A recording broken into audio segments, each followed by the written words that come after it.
Hello students, ये DElEd second same की science की क्लास है।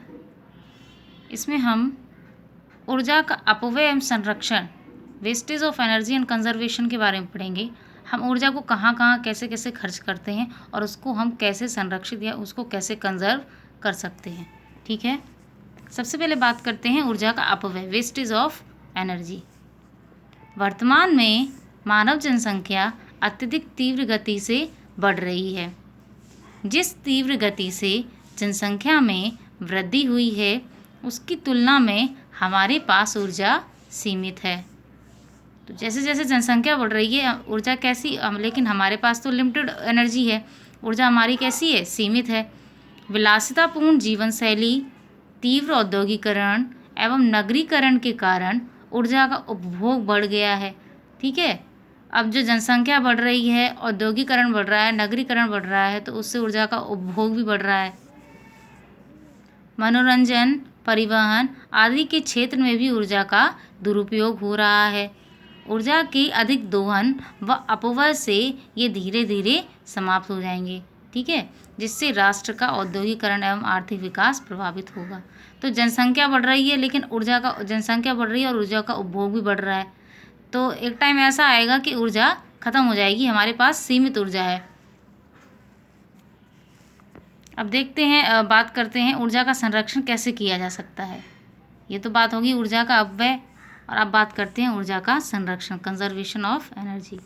यद्यपि जीवाश्म ईंधनों का प्रयोग बहुत समय से हो रहा है, परंतु इनके सीमित भंडारों या ऊर्जा के लगातार महंगे होते चले जाने से ऊर्जा संरक्षण की आज हमें बहुत ज़रूरत है।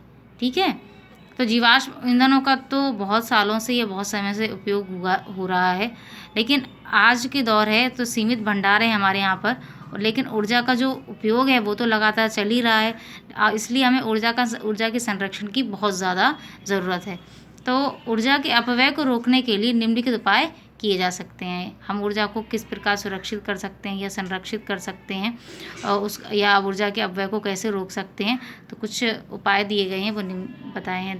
पहला देखते हैं, प्रत्येक कार्य करने के लिए एक निश्चित माप की ऊर्जा की आवश्यकता पड़ती है, अतः कार्य की प्रकृति के अनुरूप ही ऊर्जा का चयन करना चाहिए। ठीक है, तो जब हम कोई काम करते हैं तो हमें एक निश्चित माप की ऊर्जा की आवश्यकता पड़ती है, तो उतनी ही माप की ऊर्जा का उपयोग करें। ठीक है, जिससे जैसी कार्य की प्रकृति है हमें उसी माप की ऊर्जा का उपयोग करना चाहिए। नेक्स्ट है, ऊर्जा के रूपांतरण के सही तरीके भी ऊर्जा संरक्षण में बहुत सहयोग करते हैं।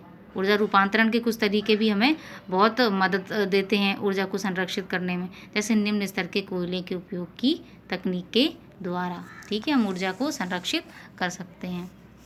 नेक्स्ट, कई उद्योगों में भाप या गर्म तेल या गर्म उत्सर्ग जल निकलता है जो पूर्ण रूप से व्यर्थ हो जाता है। इस प्रकार की ऊर्जा धातु बनाने के उद्योगों में, चीनी एवं शराब की इकाइयों में, बॉयलर में उपलब्ध होती है। तो जो ये ऊर्जा निकलती है इससे हम विद्युत उत्पादन कर सकते हैं या इससे विद्युत उत्पादन किया जा सकता है। नेक्स्ट, वैज्ञानिक सौर वास्तुकला का विकास करने में सफल हो गए हैं।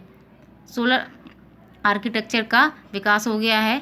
इस तकनीक में बिना किसी पारंपरिक ऊर्जा स्रोत के इस्तेमाल से कई कार्य किए जा सकते हैं। आपने देखा होगा कि सोलर पैनल्स वगैरह लग गए हैं, तो ये भी क्या करते हैं, ऊर्जा का संरक्षण करते हैं।